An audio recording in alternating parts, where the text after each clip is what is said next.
My name is Angella Nazarian. I was born in Tehran, Iran, November 1st, 1967. My maiden name is obviously Madahi, but really our original name was Jacobson, or Yaqubzadeh. My father had changed that last name to Madahi to be more Persian so that he would not be identified as a Jew when he was growing up in northern part of Iran, in Rasht. Obviously, this was a response to the deep anti-Semitism that he felt in his neighborhood. He often talked about how he was beaten on the way going to school. And in Bazaar, where he worked as an import-export of industrial materials, he used to say that there was a different way of perceiving Jews who were working in the bazaar at that time. My own experiences growing up in Iran wasn't in any way, I didn't have any kind of anti-Semitic experience. Part of that is because I was going to an elementary school that was international. And I can really say in the history of Iranian history, when the Shah was in power, and especially in the 1960s, Iranian Jews were very much mainstreamed in the general culture. So there was so much upward mobility and a better way of living that a lot of Jewish Iranians had moved out of the ghettos. They were living in very nice neighborhoods, taking very nice vacations, going abroad, and sending their kids, especially their boys, to London or Germany or the US to study, either high school or university. What I remember about Iran is it's very visceral. Given the fact that I'm a psychologist, I can tell you that what kids tend to experience is their family dynamics and certain things like the feel of the sun, the way the air smelled, the spices, and how my grandmother, being an old-time Iranian woman, the way she thought about women and humility and how women have to be more quiet and passive. And those memories really stay with you. I remember one of the nicest things that we used to do in Iran was during the summer we would all drive to the Caspian Sea 4 hours away. And it's quite ridiculous because now I live in Los Angeles and I live 20 minutes from the ocean and I never even go. But at that time it was something that every family would say, oh, we're going to the sea. And we would spend a week or two by the Caspian Sea and the kids all playing at the beach and summer nights sleeping outdoors and also just looking up at the stars, being in nature. It was just, those are the things that you remember that you want to go back and experience again. You mentioned old school Iranian grandmother. Can you just describe what the old school Iranians were like, when the Jewish Iranians when you were a child? Yes, well, first of all, old school Iranian woman would be one who's deeply traditional, not only religiously traditional, but also one, we were raised in a Muslim community. So, I remember my grandmother was also raised in an era where there was a chador that you had to be, very, very mindful of what parts of your body you were showing out in society, or education was not a must for women at that time. So my grandmother had minimal education. What was incredible about her, my maternal grandmother, was that although she was not formally really educated for more than a couple of years or a few years, when she came to the US, she had a private tutor. So she had a private tutor and this is at the age of 78, she was learning Torah portions and how to read the Torah, which really showed me that as subtle as she was, as quiet as she was, she always felt that there was room for her to learn and grow, which was a big thing for me as I started going to college. I'm the first girl in my own family that graduated college and got a graduate degree as well.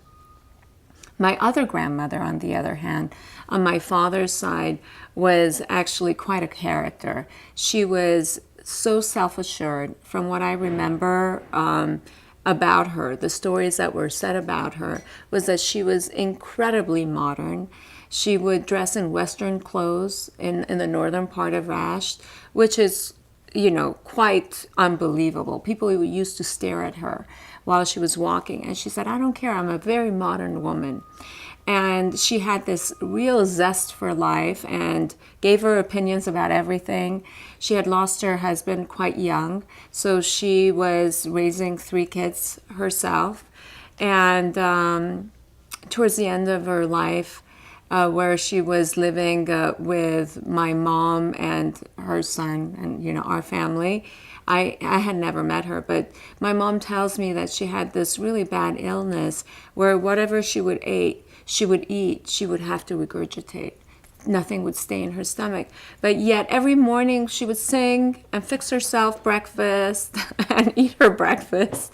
And they would say, why are you doing this? And she says, life is too good not to enjoy the eating even. So, I guess you would say that a lot of the women had their own ways of staying very vibrant in their own communities.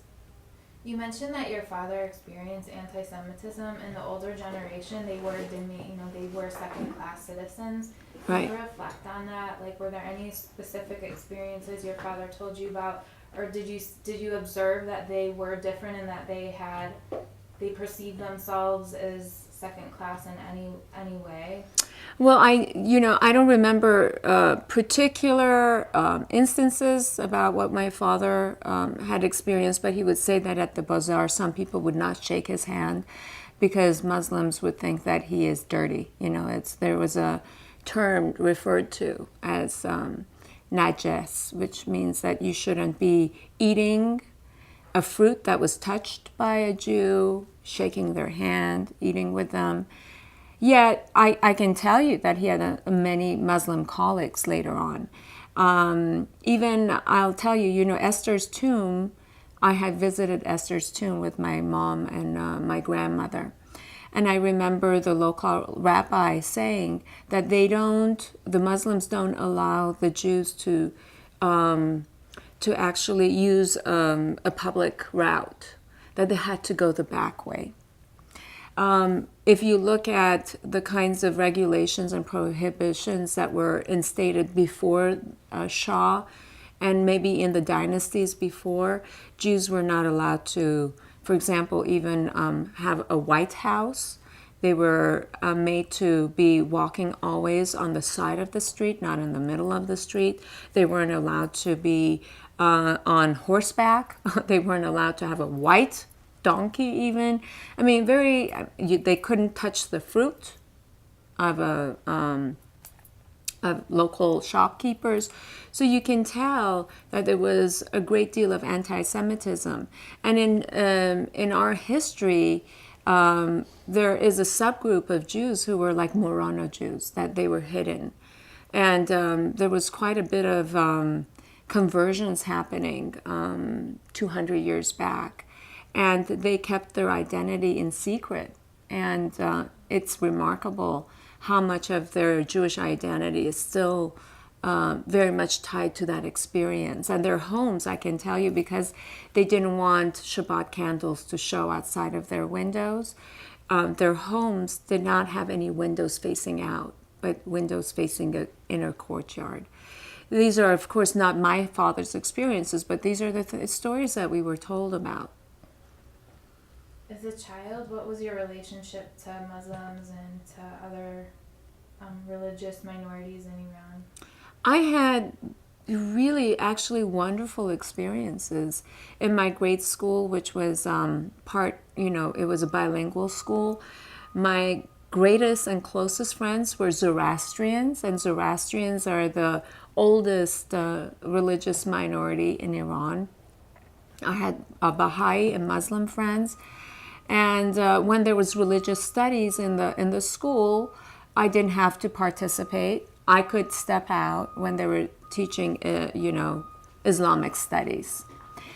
On the other hand, the Baha'is were forced to study the Islamic studies. Do you want to cut right now? It just makes so much noise. Yeah. As a child, seeing demonstrations out in the streets was quite jarring and shocking. You don't know what to think about it, especially because the adults wouldn't really explain much either. I remember, waiting for the school bus to come and pick me up to take me to the Jewish school. And then I would wait for hours and the school bus wouldn't come. And then we would hear that, there was a gas shortage, so they didn't have gas. They didn't have enough gasoline to come to the house to pick us up. Then one day they would say there are demonstrations and all the roads are blocked off, and that was another one. But there were two scary moments for me. And one was when I had gone to the Jewish school, and in the afternoon you heard gunshots outside of the schoolyard. And we were sitting in the bus, not knowing if we can leave the premises or not. And you wondered what is going to happen to us at that time. Luckily, after things blew over, we were able to go to home. But after that, there was the military law, so nobody could leave their houses after a certain time in the night. And you would hear the roar of tanks in the streets. And then you kept on thinking, my father, having lived through the Bolshevik invasion, having also lived through the Mossadegh revolution in the 1953, he was a firm believer that Iran would still be okay. We have these little upheavals, but everything would remain the same. So when we would ask him if everything is okay, he would always say, yes, everything will be okay. There was one evening where we were sitting home, and I just heard a major gunshots outside of our home. And we went up to our rooftop to see what was happening. And quite frankly, it was just surreal to see the whole town was set on fire. It was set on fire. And at that moment, just having turned 11, or I was still 10, I looked and I thought, something has to be wrong. Something has to be wrong. And it was only weeks after that, my father decided that I, along with my mom and my pregnant sister, my sister is 15 years older than me, that we should go for 2 weeks to visit my two older brothers who were studying in Los Angeles. I think he felt that the situation was getting really far worse than he had imagined, but yet he thought it would still blow over. So I had this sense that I was this happy-go-lucky 11-year-old going on a trip to visit my brothers, and I didn't get a chance to say goodbye to any family members, any friends. Just packed up a suitcase for 2 weeks, came here, and our mission was to go visit Disneyland. And in the evenings we would come, and then suddenly we would see the news and see what was going on in Iran. And it was really hard for us to really know what was going to happen. After 2 weeks, my mom and dad had a conversation. My dad felt that this is a time that we had to liquidate some assets and send it over to the U.S. He asked my mom to come back to help him out. And my mom turned to me and said, we're asking you if you want to come back to Iran with us or you want to stay with your siblings. And at that moment, I didn't even give it a second thought. I said, I want to stay with my siblings. And they went back, and unfortunately, they got stuck for 5.5 years. So from age 11 until 16 and a half, I didn't see my parents. My uncle, after the revolution happened, was in prison as a Zionist spy. My parents' passports were confiscated because the secret police found out that they were exchanging money in the black market and sending it overseas. And then it was the Iran and Iraq war. I mean, my mom still has a very hard time talking about her 5.5-year experience in Iran. Every Wednesday, she would go to the famous Evin prison to visit her brother. And, you know, when I've talked to my uncle, you know, a couple of times they would take him to the firing squad, all blindfolded, and they would say 1, 2, 3, and they would miss it on purpose. And people would be just falling down crying because they thought they were going to be killed. So it was a traumatic experience for him. And here's the interesting part, that it's quite miraculous that he got out of prison. But I do have to say that his Muslim colleagues came and vouched for him that he had done nothing wrong. And it was quite something to have the cooperation of also his Muslim friends to get him out of prison.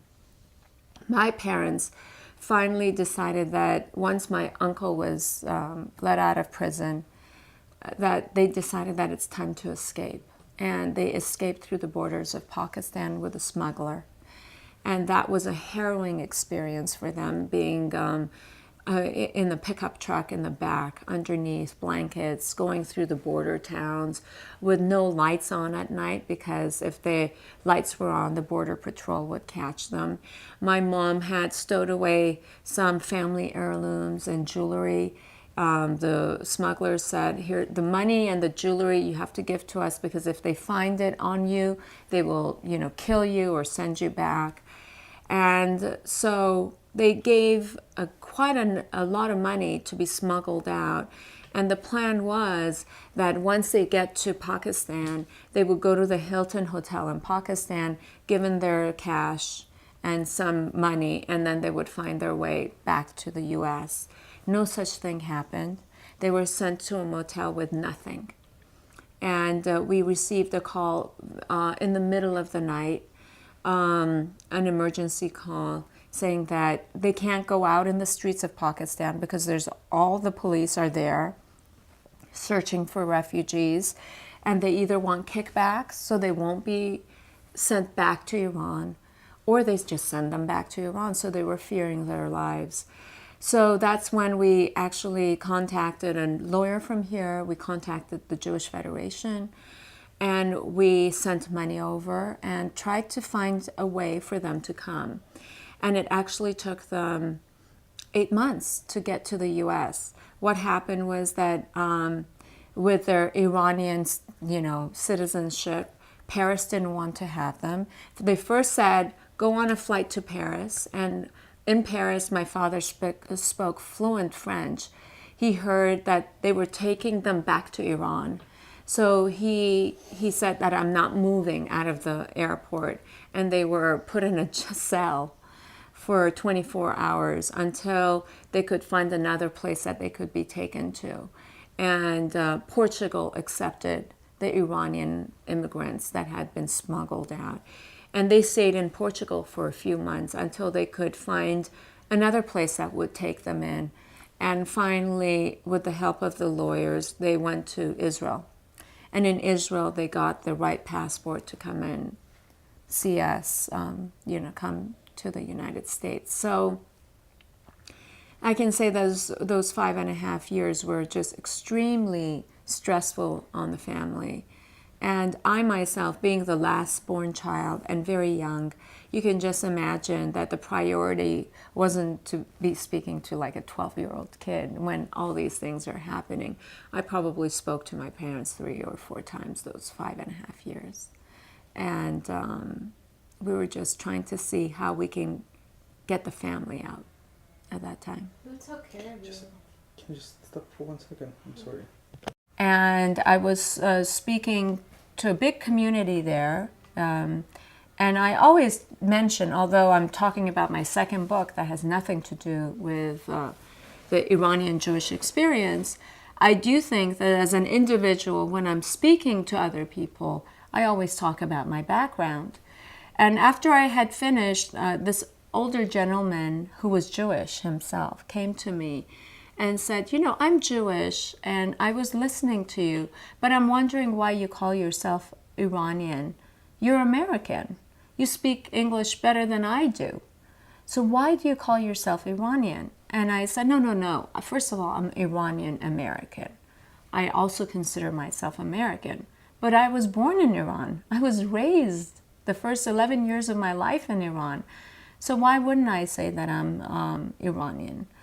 And that is exactly what I want to give to the generations that come. Just as if I say I'm a Sephardic Jew, that my great-great-great-grandparents came from Spain, and I still say that, although it may not be relevant in my life. It's important to know exactly where you come from, because that gives you the roots.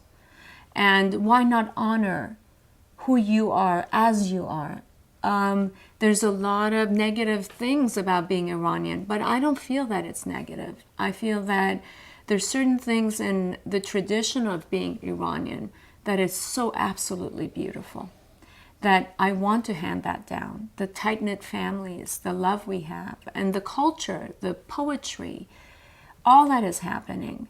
And I want to give that to my kids. And actually, that was the premise for my writing the first book. If it was anything, I said, even if it doesn't get published, I'm going to give this to my kids so they know what their, mom's experience was. And luckily, it found a really good publisher and it did really well. So then it gave the opportunity for people outside our community, outside of my family, to also have that firsthand experience of what it is to leave a country in such haste, in a 2-week period, and then never go back and never see your homeland again. And I've gotten a lot of responses from people who were not Persian saying that that is the life story of their parents or their great-grandparents. That's what the American society is all about, one of immigration. Do you think that the Ashkenazi culture in LA or in the United States has accepted Jews from Iran and other countries in that part of the world more now? Well, they're more accepting than 30 years ago. I certainly think that's the case. I per se, my experience is that I'm so, involved in the Jewish community and, the Ashkenazi community. I don't really see anything on a person-to-person level. But I do hear that yet, some of the customs of the Mizrahi Jews is foreign to the Ashkenazi Jews. They don't understand why, for example, in Yom Kippur, the Mizrahi Jews want to socialize and be outside and talk. But that was a time in Iran that all the youngsters would meet each other and get to know each other, and there was a social aspect to it. It's gotten better, but still, in all honesty, I think there's more to be done. And I think that can only happen with more firsthand experience. It's not about telling other people. It's that if you go into somebody's home and you really get to see them, you'll see that everyone is much more alike than anything else, whether you're Jewish or not. Yeah. Okay. Is there anything else? No? No. Thank you. Okay, that's it. That was really great. Thank you. Thank you for sharing your stories. You're so inspiring. No, you're so sweet.